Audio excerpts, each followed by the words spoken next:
So that's another little old house we have right here. It's a good little old home.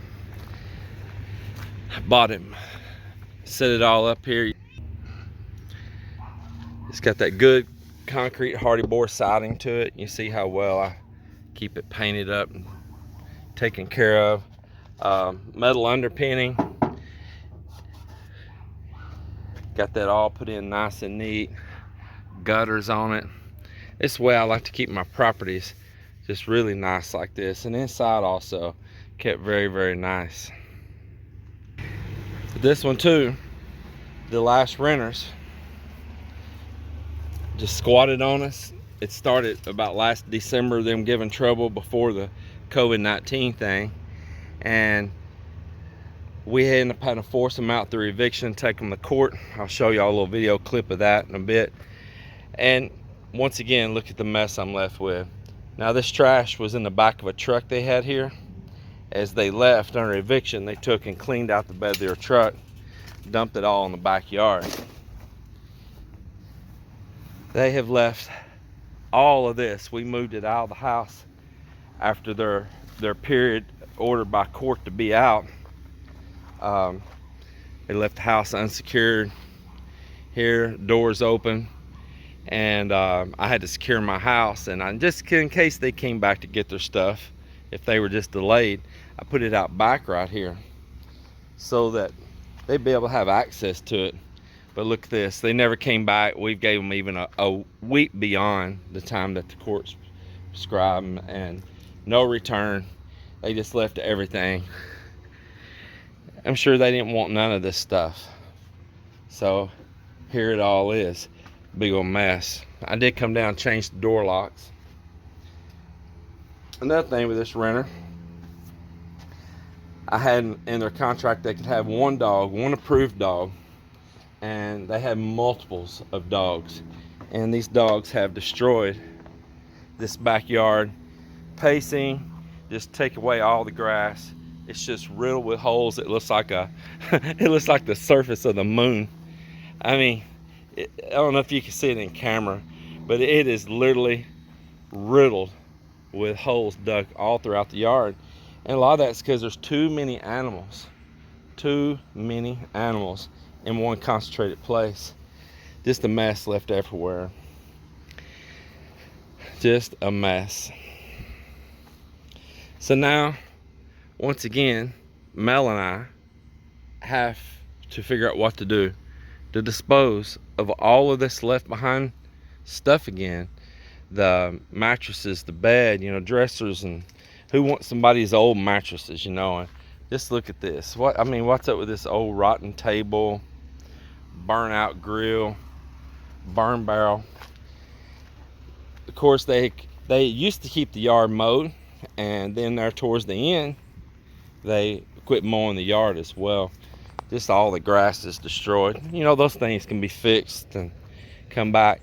But I own this property next door, and they took and threw their trash also over this fence onto this lot next door and made my neighboring lot into their personal garbage dump. An old box spring, bed frame. There's the top to that grill in the backyard. An old Christmas tree, baby chair, fishing poles, junk stuff just everywhere. Just unbelievable. And these are some people that, when they first fell upon hard times, we didn't kick them out. We gave them a chance, and I tried to work things out with them. I even offered them work to be able to pay their bills, but that when they didn't take me up, when the guy didn't take me up to do some work, when he said he don't have a job, and I had some simple stuff he could do, I knew they had no intention of doing anything. They were squatting on me. So here it is. I want to show y'all that. Got the house locked up. They knocked some holes through the walls, did some damage in there. We have just been so discouraged this year. I know the COVID-19 is bad, and I know that some people couldn't work, but these people were having a problem about their work and their work ethic, and they're paying their bills prior to any of that. They use that as a crutch, and especially when you offer them work and they don't want to take it and they owe you thousands of dollars in rent, that's pretty sorry. So I'm gonna bring you inside the house, show you in here. It needs to be cleaned up a little bit, not too bad. They left this couch here, which is a recliner couch, and actually it's in a pretty good condition. That spot, that's just sun shining on it. It's actually in really nice condition, and we decided to not let it get messed up and sit out in the rain, so we brought it back in here so that it would not get messed up. We opened up the refrigerator, we cleaned it out. It was just full of crud in there. Lots of tequila, that 1800 tequila. That would answer a little bit of the problems, right? We did a walkthrough inspection on this house 2 weeks prior to the eviction when it went through. We did a notice that we were going to do a walkthrough inspection, and there was no damages in here at that time. But after then, I guess they decided they would destroy my home. They kicked a hole through the wall there. Knocked a hole in the end of the cabinet there. Kicked a big hole here in the dining room through the wall right here. That was not there 2 weeks ago, 2 weeks prior to them being evicted, that is. This other damage is on through here, down here on the wall. That looks like punch marks on the wall right there. And down here on this wall, it looks like a foot kicked through it, the same as in the other places. They kicked it there. Underneath this window in this kid's bedroom, also a hole knocked through the wall. And then back here in the master bedroom, again, hole punched through the wall. And the thing about this, in this particular home, it being a mobile home, is that it has that it's kind of like a sheetrock with like a wallpaper already made on it with a texture. So if you try to replace this piece, it's going to be plain white, and you're going to have to try to paint over that wallpaper, and that's not going to work right. And it looks like there's been a repair done on the wall right here. Changed the locks, but you see the doors been up here on the front door. Signs of prying along the door. That's usually me a sign somebody's been fighting. And the door is really beat up on the inside. Look at that. I'll probably end up replacing this whole door. So you want to feel sorry and say, oh, they were having financial trouble, right? Well, they got that stimulus money and income tax return on kids. They received huge lumps of money. We know they did. They can't deny it. We know they did. And first he lied to us, and he said that he didn't receive a dime, that the state took it off for past due child support in a previous marriage, right? But then they turn around later on, a month and a half later, and tell us that they never received anything, and that they're still waiting, and as soon as they get it, they're going to give it to us. So which story is it? You know, did the state take it for child support, or did you just not receive it yet? But there's a third option. They did receive it, and they sat on their butts, and they didn't work. And Patrick come by here trying to collect rent, and they were grilling steaks. Yes, the grilling steaks. They couldn't pay rent, and Patrick's here, and they got steaks on the grill.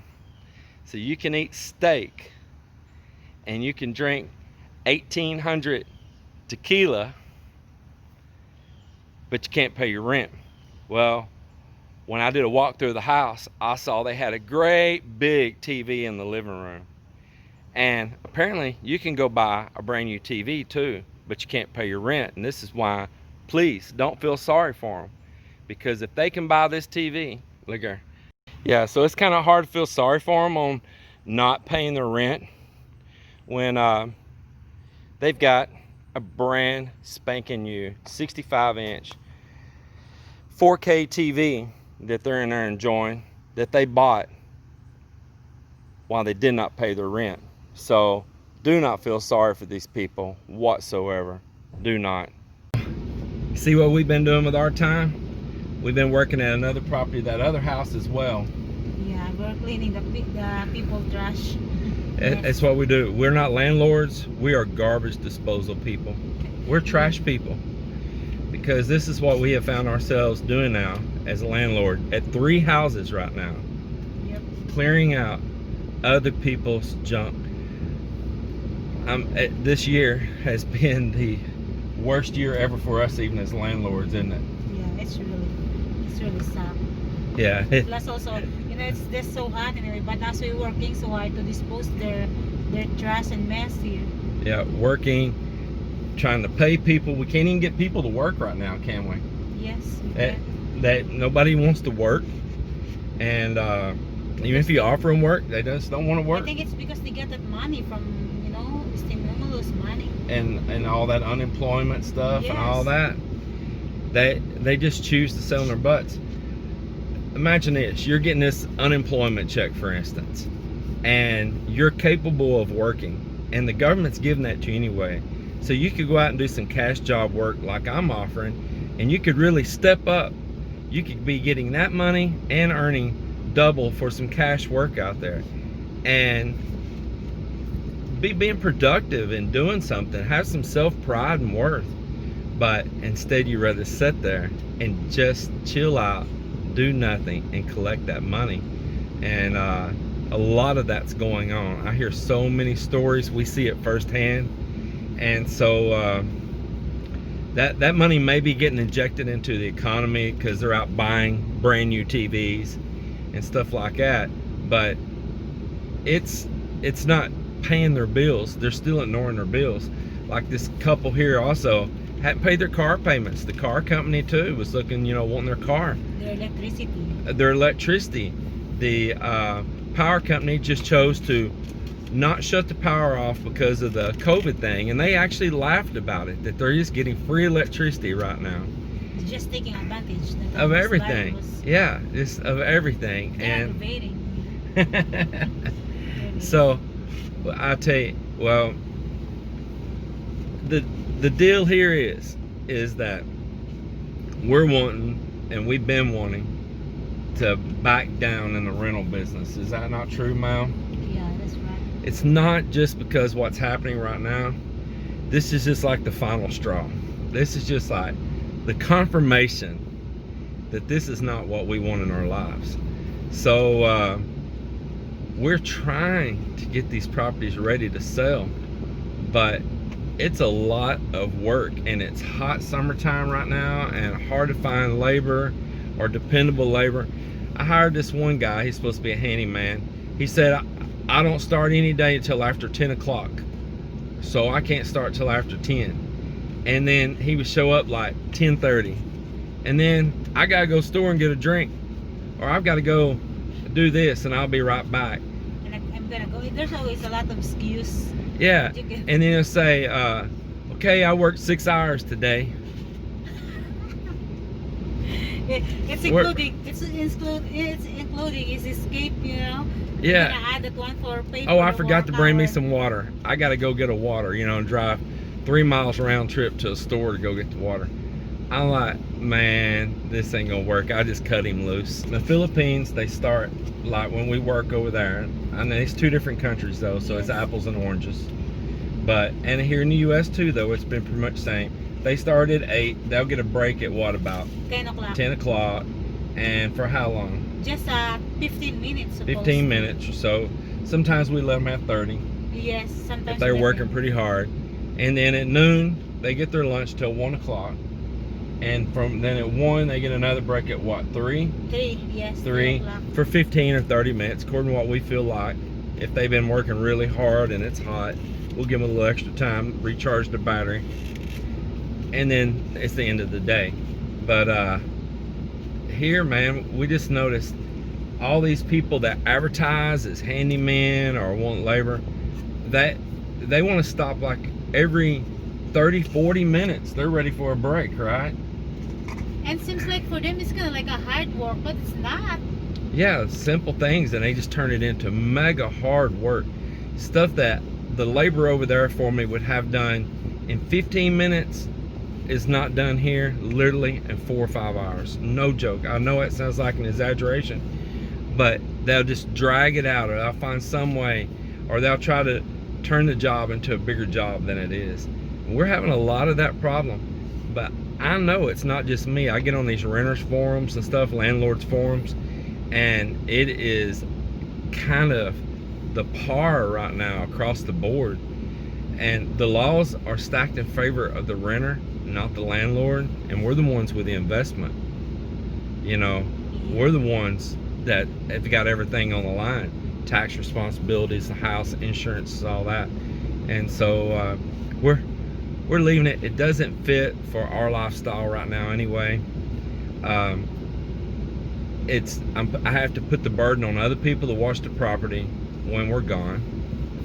And of course I pay for that, but I noticed that too has become slacking, and not really watched like I want it to be watched. Like they always say, they like they always have something, like other people is different the way you're taking care of it. Right, yes. right. So because they're not as concerned with it, it's not theirs. Exactly. So nevertheless, we're gonna trim it out. I'm trimming my life down small. Probably by this time next year, our lives are gonna be a whole different situation. A whole different situation. I tell you what, before I had rentals, I used to buy and sell a lot of stuff, and I had a lot of fun doing that. Mel did too, right? No, what is that? Buying and selling a lot of different things. Buying and selling. Yeah. After it's better than one. And we turn more clean profit with a small overhead off of flipping stuff than we do out of all the big overhead on these rentals and the stress with it. Yeah, less stress also. Yeah, less stress, happy, enjoyable. It's fun, man. It's like a scavenger hunt. Go find these things, whether it be property, whether it be automobiles, RVs, whatever it is, trailers. It's because after they bought it, it's just you're not gonna deal anymore. Yeah, we buy it, we're gone. We do whatever we do to it to increase the value, and we sell it. We make the profit. When we leave, there's no responsibility for anybody else or worries. It's done. If we didn't sell the item before we left, it just sit there, and as soon as we get back, we sell it, right? So this is what we're trying to get back to. We thought we were going to have one plan, and it's just it's not worth it. Now the sweet thing is, on some of these properties, while I've been renting them, of course there's been some income come back off of them. This one not, because we've had a problem with 2 or 3 renters not paying in a row down here in this area, but they have also increased in value. They've appreciated. So I go in here and do these repairs, and I can sell them, and still they're gonna be kind of like a flip now too. They're gonna make money. Hopefully they will. Should. I'm so tired of cleaning people's mess. Yeah, we're tired of cleaning other people's stuff, man. That's just not our gig, not at all. And my body, I can't take it. I'm also cutting down the ag operation. This year is going to be the last year that I bale so much hay too. Y'all have no clue how much time I spent on the tractor, because I didn't share it to you all. It was too much. I bore y'all to death showing tractor and hay baler and cutter every day, day after day. And when I stopped, and I said, not again. Next year it's probably going to be half the amount, and maybe the year after a quarter, because I've got to make a change. Of course, for you that don't know, that are new to our channel, I was in an accident a few years ago, and I was in an explosion. Part of my body was burned. I had the percussion of the blast, and it struck my head against a concrete block, and my spinal cord swelled up some, and it almost left me paralyzed. The doctors at the initial hospital I went to were so slammed when I came in emergency. They didn't have any available rooms. They didn't know what to do with me, and they sent me home burned and all, and it actually caused me a lot more trouble, and they had no clue that my spinal cord was swelling, nor did they ever x-ray me. And so I'm lucky, and my doctors told me I'm very lucky that I didn't end up paralyzed from the neck down. Most people in their spinal cord have a spinal canal, let's say this straw right here coming down from the back of your skull back there, going into your spine, have a canal that your spinal cord goes down. And mine happened to be in the small percentage of people that is enlarged, and so mine was around 10 centimeters, which was like 2 to 4 centimeters larger than the average person out there. So if I have that right, and so it actually allowed more room for my spinal cord to swell in there, and did smaller damage, but still did damage, and as well as my sympathetic nerve system got damaged. So I feel very fortunate that I'm just up and going, and I'm not paralyzed, but I have lifelong chronic nerve trouble now, and it's pretty excruciating. If y'all want to look it up, it's chronic regional pain syndrome that I have down the right hand side of my body. And when the pain comes, y'all read about it, it is worse pain than amputation or childbirth. It is like the highest pain on the pain scale out there. So I need to be chilling and keeping my chin high, keep smiling, and don't let these people affect me like this. So it's goodbye to a whole bunch of this stuff. Hello back to a whole lot of freedom. Mel, when we got together, we were pretty free, weren't we? Yes. We took on a whole lot of burden because we thought that we just wanted to make more money, and that money's not worth it. I'm telling you, you cannot buy happiness.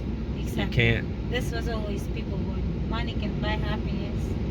It can't. We were way more happy when we had our life super simple. So we're going to return it back to super simple. Y'all get to watch us do it. And there's avenues out there to make money. Of course, you got to have money. There's avenues out there to make money, but it's got to fit right with you. And this isn't fitting right with us. So we're going to make a change, and y'all get to witness it. We're going to regain our freedom back, where we can move around the way that we used to when we wanted to. And I tell you all the time, you're not living if you're not living free.